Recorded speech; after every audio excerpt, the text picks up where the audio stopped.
គឺជាតារាកំ pl ែងដ៏លេចធ្លោមួយរូបដែលតែងតែបង្ហាញខ្លួនជារៀងរាល់សប្តាហ៍តាមរយៈកញ្ចក់ទូរទស្សន៍ CTN វត្តមានរបស់តារាកំ pl ែងអាយុ31ឆ្នាំរូបនេះបានទាក់ទាញយ៉ាងខ្លាំងការគាំទ្រពីស្រទាប់មហាជនជាពិសេសអ្នកទីក្រុងភ្នំពេញតើប្រវត្តិពិតរបស់លោកយ៉ាងដូចម្តេចសូមអញ្ជើញលោកចែមច័ន្ទតារាបាទខ្ញុំបាទ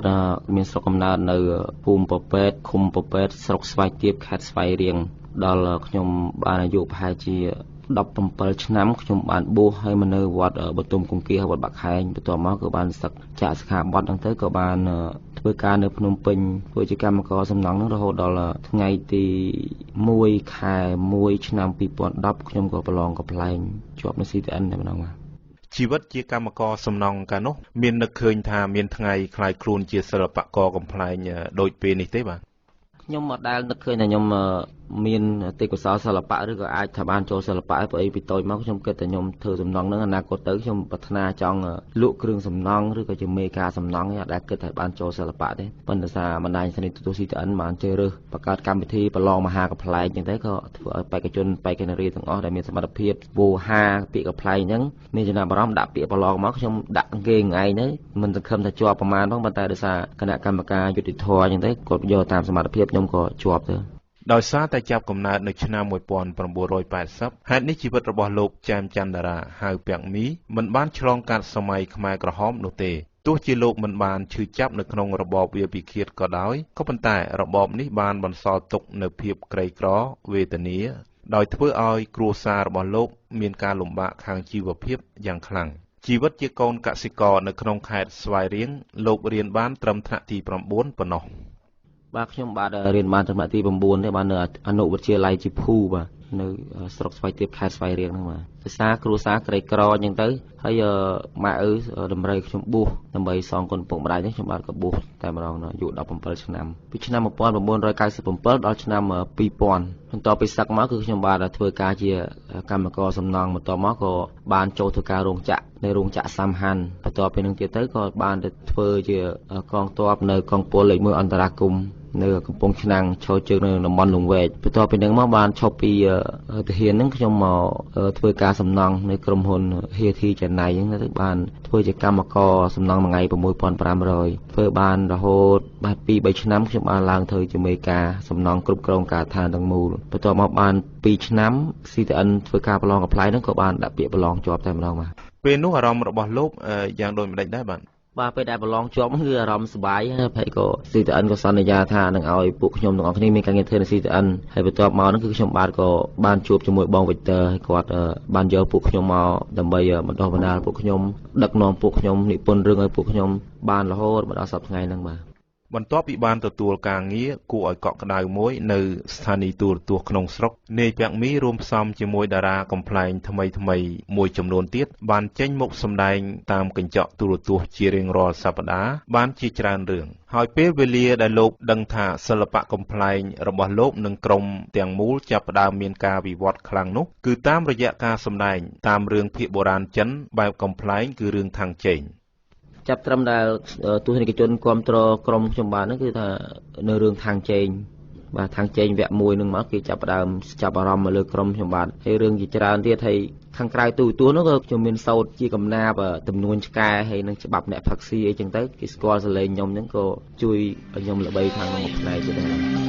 អូខំកណាលោកគ្រូយើងដើរពេកពេទ្យថាលាកកលៀនហើយលោកគ្រូអើយលុយទៅណាអត់ទៅអូខំហើយអរឿងលុយកាក់ឥឡូវគ្មានទេព្រោះអីលោកគ្រូដេញតុងទីនអត់បានទេអូយអមិនបានដេញអត់បានលោកគ្រូឯងមិនដឹងទេអីចិត្តចូលឆ្នាំអញ្ចឹងការវាថ្លៃណាអូយលោកគ្រូបើដេញបានចេះទៅមិនបាច់ទៅចម្លងធាត់ទេលោកគ្រូមិនបានទេអូខំលោកគ្រូបានផ្តិតមេដៃចុះកងត្រាជាមួយព្រះនាងគង់ស្អ៊ីមហើយអូមកជាលោកគ្រូបើសិនជាយើងមិនទៅចម្លងធွာបានទេគេនឹងរឹបអូសយកប្លង់ដីលោកគ្រូហើយជាទូទៅតារាកំ pl ែងលោកចែមច័ន្ទតារាហៅពាក់មីបានតាក់ទាញចំណាប់អារម្មណ៍ខ្លាំងពីអ្នកទីក្រុងនិងពលរដ្ឋនៅក្នុងស្រុកកំណើតរបស់លោកឯខេត្តស្វាយរៀង តារាសម្ដែងកំប្លែងស្ងួតសំឡេងច្បាស់ប្រកបដោយវោហារសាស្ត្រកម្រិតខ្ពស់ទោះជាយ៉ាងណានាយពាក់មីនៅតែចាត់ទុករៀមច្បងដូចជានាយកុយនាយឃ្លោកឬតារាកំប្លែងស្រីនាងក្រតគឺជាគ្រូដែលបានត្រួសត្រាយមុនរូបលោកតើទេពកោសល្យកំប្លែងរបស់លោកមានអ្វីប្លែកពីតារាជើងចាស់ទាំងអស់នោះទៅបាទយល់ទៅជាសិល្បៈគឺទាមទារឲ្យមានដងវិធម្មជាតិទេពកោសល្យពីកំណើតនេះជាចំណុចសំខាន់បន្ទាប់មកគឺថាយើងមានដៃគូក្រុមយើងដែលចេះលេងទៅសងតង់គ្នាផងយើងយល់ចិត្តគ្នាទី2ទី3ក៏យើងមានរឿងសាច់រឿងដែលត្រូវសម្ដែងល្អបាទសិល្បៈគឺថាត្រូវការខួរក្បាលហ្នឹងគឺ reflect មែនតើហ្នឹងបាទហើយ reflect ហ្នឹងមាន2ទៀត reflect ត្រូវ reflect ទៅខុសក៏រឿងដែរបាទព្រោះឯការសម្ដែងដូចពួកខ្ញុំគឺថាសម្ដែងផ្ទាល់ទី1ដែលយើងជៀសវាងបំផុតហ្នឹងគឺឲ្យប៉ះពាល់ដល់ព្រះមហាក្សត្រទី2គឺយើងកុំនិយាយប៉ះពាល់ដល់នយោបាយទី3គឺយើងកុំឲ្យប៉ះពាល់ដល់ផលិតផលផ្សេងខុសពី sponsor យើងមួយទៀតសំខាន់គឺពាក្យចំអេះចំអាស់វាយក្បាលអីចឹងក្រុមខ្ញុំអត់ទេបាទកាលពីមុនដោយសារជីវភាពគ្រួសារជួបប្រទះនឹងបញ្ហាលំបាកទើបបង្ខំចិត្តឲ្យលោកឃ្លាតឆ្ងាយពីការសិក្សាហើយរសាត់អណ្ដែតទៅតាមយថាកម្មដោយបានឆ្លងកាត់ជីវិតជាអ្នកបួសជីវិតកម្មករហើយចុងក្រោយនេះជីវិតសិល្បៈដែលជាពេលវេលាមួយជួយឲ្យលោកពាក់មីបានធូរស្រាលខាងជីវភាពលោកពាក់មីនៅពេលដែលលោកមានចំណូលធូរធារនៅពេលនេះតើលោកមានបំណងចង់បន្តការសិក្សាទៀតទេរាល់ថ្ងៃហ្នឹងវាបានជ្រុលចូលសិល្បៈអញ្ចឹងទៅហើយមានរៀនខាងភ្លេងខាងច្រៀងទៅសិល្បៈអញ្ចឹងទាំងអស់ហ្មងឥឡូវបងប្អូនខ្ញុំគឺខ្ញុំមកបណ្ដុះបណ្ដាលឲ្យរៀនខាងភ្លេងនិងខាងច្រៀងអស់ហើយបាទហើយគំនិតរបស់ខ្ញុំសប្តាហ៍ថ្ងៃនេះគឺថាមានតែសិល្បៈតែមួយមុខព្រោះអីខ្ញុំរវល់សិល្បៈគឺរវល់ខ្លាំងមែនទែនហ្មងឥឡូវហ្នឹងដោយសារមានការគ្រប់គ្រងពីបងប្អូនប្រជាពលរដ្ឋអញ្ចឹងទៅធ្វើឲ្យខ្ញុំរវល់មួយផ្នែកការងារបម្រើការជាបុគ្គលិករបស់បណ្ដាញស្ថានីយទូរទស្សន៍ CTN មួយផ្នែកទៀតខ្ញុំទទួលកម្មវិធីខាងក្រៅក្រៅពីការសម្ដែងនៅទូរទស្សន៍ឬថាលោកមានការងារផ្សេងទៀតតើការងារនោះជាអ្វីទៅបាទมันមានយកច្រើនណាស់បងព្រោះយើងទទួលកាត់សក់ភ្លេងខ្មែរយើងទទួលអកកេះអកកដង់ទទួលច្រៀងពេលល្ងាចកាត់នំកំដរភ្ញៀវទទួលសម្អាងការនិងទទួលកំ pl ក្នុងកម្មវិធីបុណ្យទានផ្សេងបាទយើងទទួលទាំងអស់ប៉ុន្តែយើងទទួលនេះគឺយើងអត់ឲ្យប៉ះពាល់ដល់ម៉ោង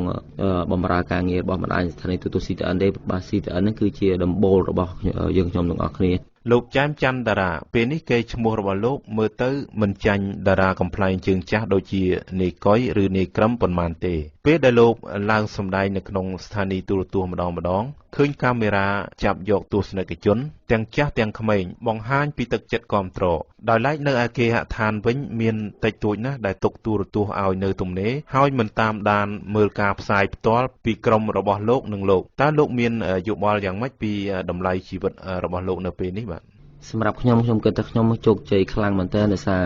ពេលវេលាក្នុងការចូលសិល្បៈរបស់ខ្ញុំគឺរយៈពេលខ្លីគឺត្រឹមតែ4ខែគឺជាបរិបទចាប់ផ្ដើមទទួលស្គាល់ខ្ញុំរហូតដល់ខ្ញុំលេងបានប្រហែលជា1ឆ្នាំនេះគឺមហាជនទទួលស្គាល់ 100% តែម្ដងបាទបងប្អូនដែលស្គាល់ខ្ញុំគឺគាត់គាំទ្រហើយអរគុណដល់ពុកម៉ែបងប្អូនទាំងអស់បាទដែលបានគាំទ្រសម្រាប់គ្រួសារខ្ញុំបាទហ្នឹងគឺថាពីមុនឲ្យមកប្រៀបធៀបការខ្ញុំធ្វើសំណង់មានការងារធ្វើដូចរាល់ថ្ងៃនេះខុសគ្នា1 គុណ 10 ហ្មងកាលមុនប្រាក់ខែយើងធ្វើសំណង់មួយខែ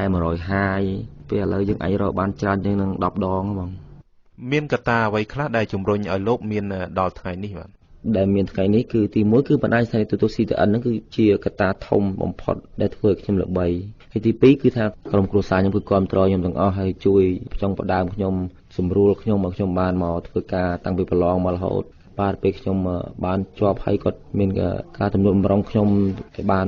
ចូល CTN ហ្នឹងទៅបានធ្វើការហ្នឹងគាត់ជាទំនុកម្រងរហូតតម្រាំខ្ញុំមានថ្ងៃហ្នឹងដែរបាទដើម្បីឲ្យជីវិតមានតម្លៃជាពិសេសតម្លៃខាងសិល្បៈសម្រាប់លោកតើលោកយល់ថាគួរតែអ្នកសិល្បៈឯទៀតរៀបចំដំណើរជីវិតយ៉ាងដូចម្ដេចបាទបើសិនជាមានបងប្អូនក្រោយគាត់ចង់ខ្លាចជាតារាកំប្លែងដែលល្បីទី1គឺយើងត្រូវគឺមានក្រុមមួយដែលរឹងមាំ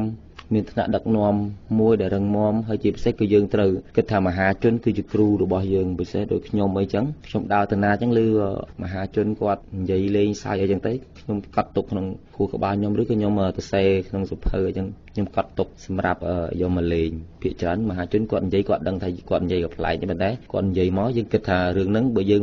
មកនិយាយនៅទូរទស្សន៍គឺគេសើចភាគច្រើនខាង